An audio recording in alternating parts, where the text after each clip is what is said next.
বন্ধুরা, তো আমরা আজকে বানাচ্ছি এই যে লাউ শাকের ডগা। বেগুন আলু দিয়ে কেটে নিয়েছি, পেঁয়াজ রসুন কাঁচা লঙ্কা টমেটো। এখানে কড়াই বসিয়ে দিয়েছি, কড়াইয়ের মধ্যে দিয়ে দিচ্ছি ফোড়ন, কালো জিরে। তারপর একে একে সব সবজি দিয়ে দিব। প্রথমে দিব রসুন, শুকনো লঙ্কা আমার কাছে এখন নেই, তাই আমি কাঁচা লঙ্কা দিয়েই করছি। রসুনটা একটু লাল লাল হয়ে গেছে, এখন একে একে আমি কাঁচা লঙ্কা, পেঁয়াজ,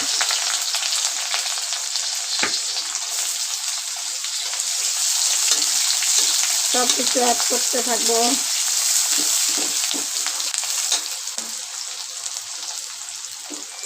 দেখতে থাকো তোমরা ব্লগটা। কে কোথায় আছো, আশা করি সবাই ভালো আছো। এই যে লাল লাল হয়ে গেছে, এখন দিয়ে দিব টমেটো। এই গরমের দিনে লাউ শাকের ডগা খেতে খুব ভালো লাগে। বন্ধুরা, আপনারাও একবার ট্রাই করে দেখবেন।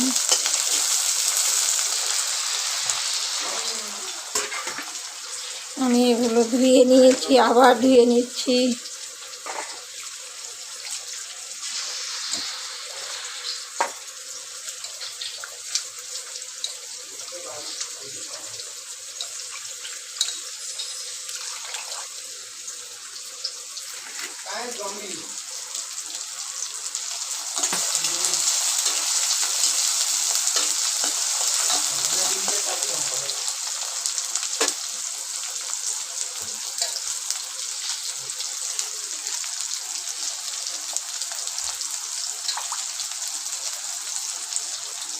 এবার দিয়ে দিব লাউ ডগা শাক। আমি আলু বেগুন সব একসাথেই দিয়ে দিয়েছি।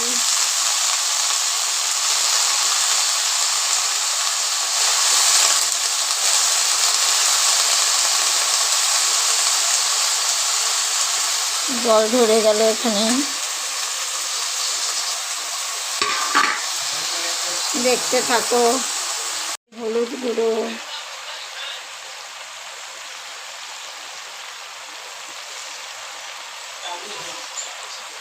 দিয়ে দিচ্ছি লবণ,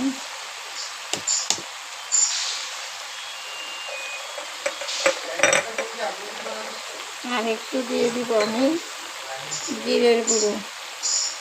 এই হলো মশলা, এর মধ্যে আর কিছু দিব না। সুন্দরভাবে হয়ে যাবে।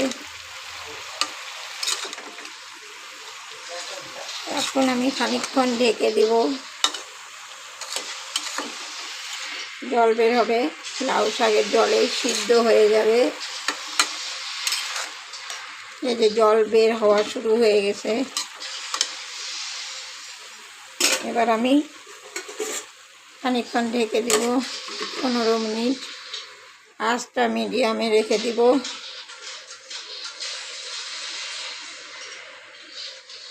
ফিরে আসছি কিছুক্ষণ পরে।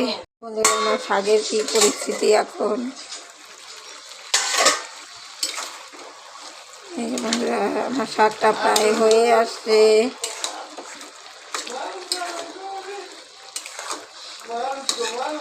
আমি এরকমই মাখা মাখা করব শাকটাকে।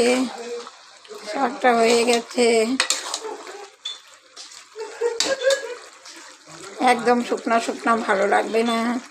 এই যে আলু সিদ্ধ হয়ে গেছে, ডাঁটাও সিদ্ধ হয়ে গেছে।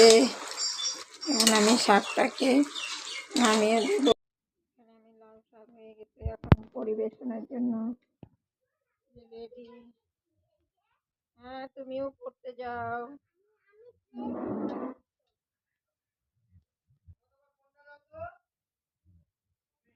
দিচ্ছি।